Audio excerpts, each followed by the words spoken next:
tonight. As always, thank you very much for spending some time with us. Turning over the rocks, that's the focus of tonight's angle. When President Trump tasked a willing Elon Musk with making the government more efficient again, it was clear that this exercise wouldn't just be performative, where they review a few programs, make a few cuts, and then just declare victory. No. This time, they were serious. And what better place to start than the ongoing foreign slush fund known as USAID? In shutting down, which we're in the process of doing, shutting down USAID, the reason for that, as opposed to simply, trying to do some minor house cleaning, is that as we dug into USAID, it became apparent that what we have here is not an apple with a worm in it, but we have actually just a bowl of worms. Yummy, a bowl of worms. And once they started turning over the rocks there, more worms crawled out. USAID should have been disbanded years ago. Now, the agency's top recipient of taxpayer dollars, that has been plagued by allegations of massive waste, fraud, and abuse for decades. And these agencies that benefited rushed to settle with the DOJ after Trump was elected. The largest for-profit contractor for USAID agreed to pay the U.S. government $3.1 million. And that was related to fraudulent billing by a Nigerian subcontractor for a global health supply chain project. Go figure. And now with the USAID offices at least temporarily shut, with all the dead weight laid off, just imagine how deep this rot goes. Now, the Biden years were just an excuse to spread money around to radicals here, there, and everywhere.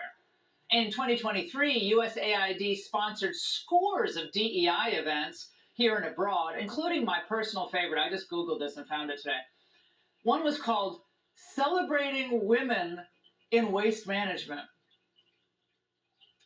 with panels including USAID staff with these titles. Listen up. Senior Gender Advisor for Environment and Climate, Social and Behavior Change and Gender Director, and Gender Specialist.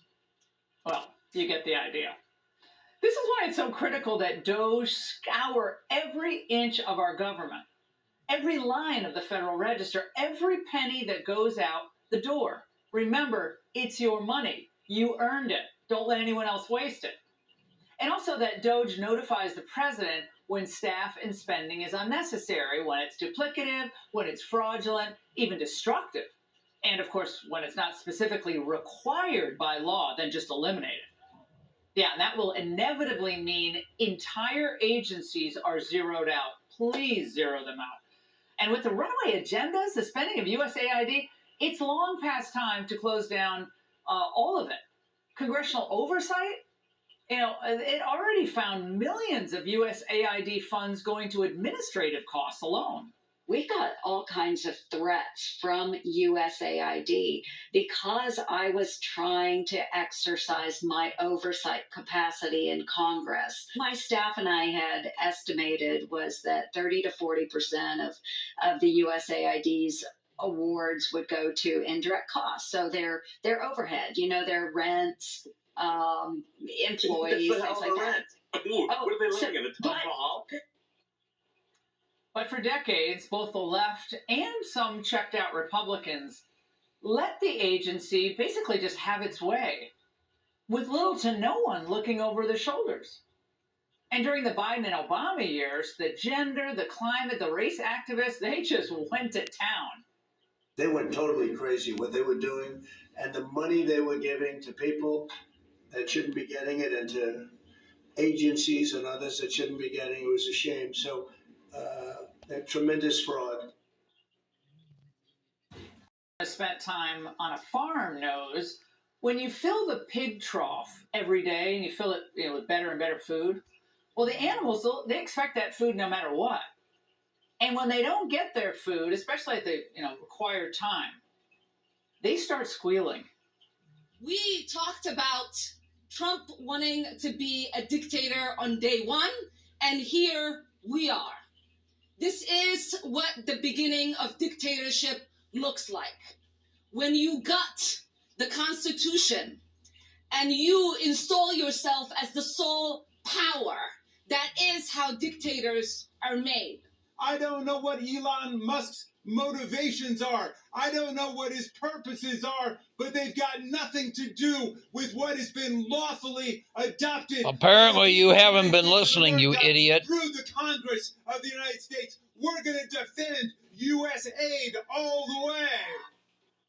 Well, first of all, USAID was actually created in 1961 by JFK via executive order. And that was after he signed the Foreign Assistance Act into law. And as the chief executive of our government, Donald J. Trump has the responsibility to safeguard our economic well-being, which is now being jeopardized by these types of fraudulent programs. And they're all across the government, by the way. This is just literally scratching the surface. Of course, actually cutting the fat out of government, well, that might as well be a war crime, according to the press. You want to authorize purging of State Department personnel? What does that mean exactly?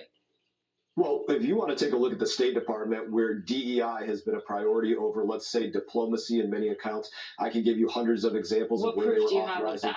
Now listen up. Let's list them off. $500,000 to expand atheism in Nepal, $50,000 to do, let's see, a transgender opera in Colombia, $47,000 to do an LGBTQ trans comic book in Peru, $20,000 a pop to do drag shows in Ecuador. Shall I continue with more examples of where DEI It was certainly the priority? seems like there could be a review of things. Oh, that's where I want all my tax money to go. Well, Yeah. those Democrats who are in desperate need of a new boogeyman are trying to shift blame here. So the bad guys to them aren't the ones robbing the U.S. taxpayers by rewarding their buddies with sweetheart deals in far-flung places. No, the bad guy is the person reviewing the programs for fraud and abuse. That's Elon Musk. Elon Musk may get to be dictator of Tesla, but he doesn't, and he may try to play dictator here in Washington, D.C., but he doesn't get to shut down the Agency for International Development. Well, that will be for a judge to decide ultimately, Senator, and I imagine on appeal, at the very least, the Trump administration will prevail, including at the Supreme Court. If it turns out we really need such an organization in the future, we just create it.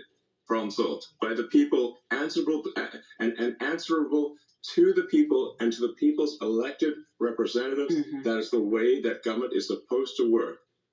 Yes, it is time for the government to be returned to the people. You are the stewards of the people's money.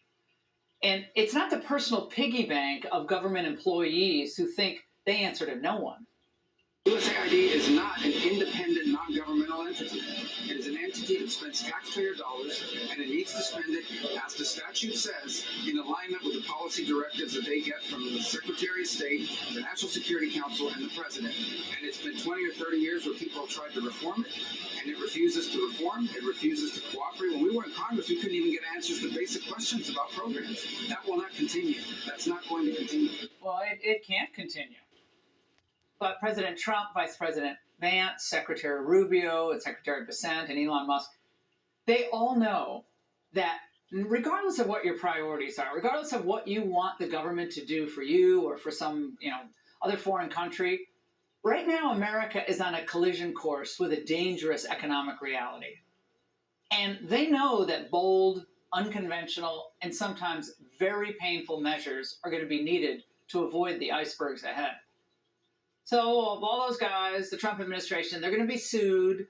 They'll be maligned. They'll be threatened. They call them dictators. But they're not going to waver. Keep turning over the rocks and clearing the path to common sense. And the people will follow. And that's the angle.